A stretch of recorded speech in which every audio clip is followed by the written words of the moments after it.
This is Our View, the television voice of Washington workers.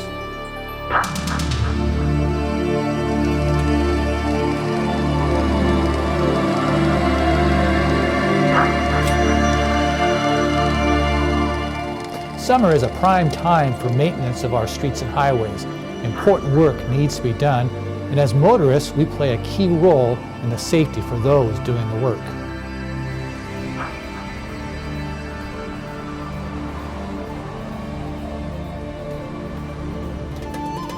Routine maintenance this time of year would be cleanup from winter activities, winter storm activities, cleaning of ditches, slide material, generally still cleaning up from winter storm activity, patching of roadways, paving of roadways, repair work there, guideposts, culvert maintenance, cleaning of the culvert inlets and outlets. When you talk about the dangers on the roadway, most crews are fully exposed all of the time. We're working generally within inches, maybe feet, of the traveling public going full speed, with the exception of when we set traffic control work zones, and that somewhat controls. But we still have high-speed activity even in traffic-controlled work zones.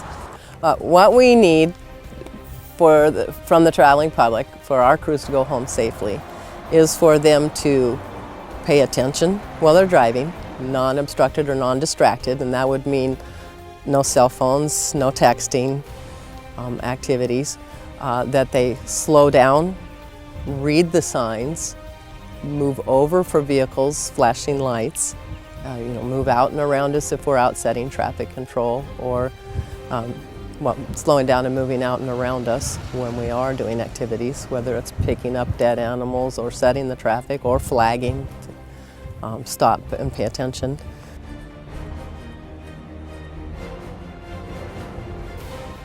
What we need for drivers to do when entering a construction or maintenance work zone is to slow down.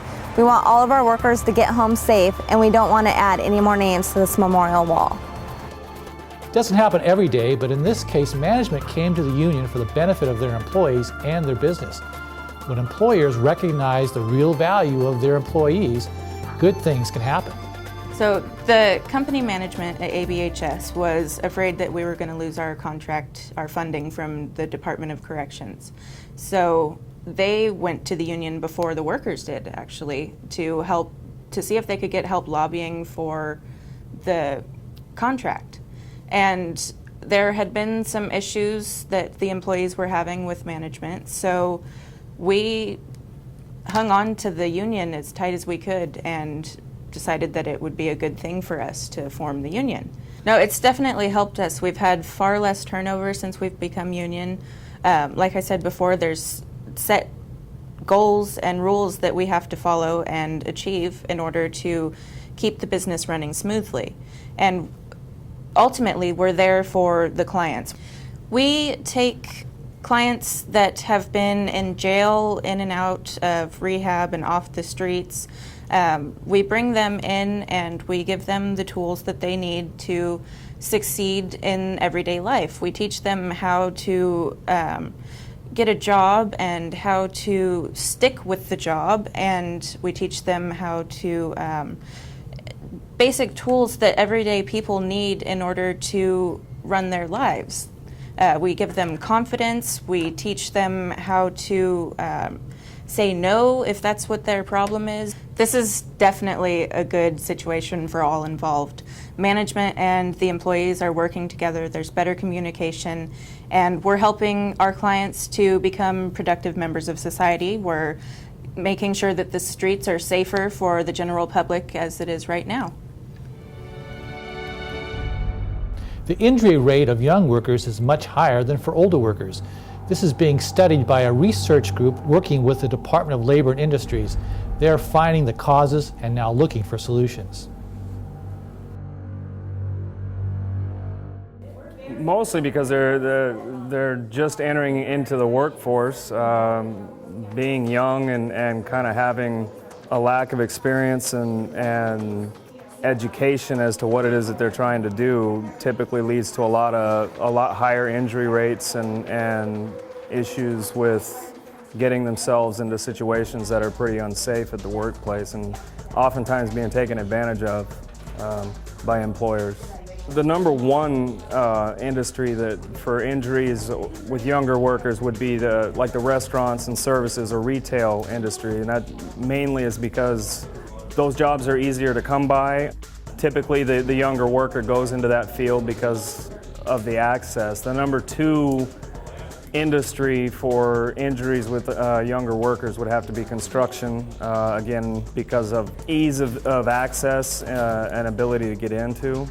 Young workers typically have a fear of, or I don't want to necessarily phrase it as a fear, or I guess apprehensive to ask questions or stand up for what they believe to be an unsafe situation, just based on the fact that the older workers, they don't want to feel like they don't know what they're doing. The biggest thing for us doing this is to try and raise awareness to the fact that there is a higher rate of injury among younger workers, and maybe try to get companies or agencies or different industries to understand that with a younger worker, being that they have a lack of experience in the workforce and are often intimidated by going into the field that they're going into, that maybe shadow programs or an insistence on training, letting that new worker or that young worker know that they can ask questions and that it's okay to not know exactly what it is that they're doing in that industry, and making sure that health and safety is number one in their field. You may not think of soldiers as public employees, but they certainly are, and they often are ordered to take risks that most of us never face. On the recent Memorial Day, those public workers were honored at the state capitol.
Ross Reeder says history shows we benefit from unions when we belong to one, and any worker should. Unions make a difference. History shows they're not perfect, but with most of the economic benefits of our economy going to corporate America, working people must use the power of collective action to get their fair share. If we are to live in a fair and just society, we have to recognize that at least some of the time, maybe even much of the time, our working life actually is a struggle between them and us. Workers never got anything without uniting, struggling, striking, demonstrating, especially in a society and economy driven by greed. In our country, since the beginning, workers have, by forming unions and coalitions with the like-minded and the like-needed, won the following: the 40-hour work week at risk, the 8-hour workday at risk, overtime at risk, sick leave at risk, paid vacation at risk, employer paid health insurance at risk, pensions at risk, safety and health protections at risk, grievance procedures for wrongful discharge and discipline at risk, fairness in promotions at risk, higher wages at risk, to say nothing of the large majority of workers who have almost nothing of the above. Just think what pride you would feel if the vast majority of us workers had the above. Is it worth your time? In closing, in relation to sick leave and paid vacation regulations, the U.S. rates 21st out of 21 industrialized nations in having statutory minimum annual leave and paid holidays. So whereas in the other 20 nations, all workers get anywhere from 2 weeks to 6 weeks annual leave and 13 to 1 paid public holiday, U.S. workers in practice must be union to be assured of any of those benefits. This has been Our View, brought to you by the proud members of the Washington Federation of State Employees. We remind you, when you accept a paycheck for your hard work, you don't give up your rights. Thank you for watching.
Insane situations that we've seen while we're out working would be, some of them would be when we're performing work during the hot summer months, be it paving or chip seal work, which is oil and gravel work.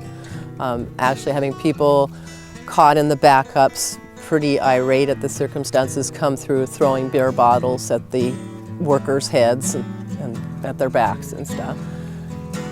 Some of the other activities we've seen, when we're setting traffic control on the shoulders, people get impatient for the vehicle that does have courtesy and slows down for us.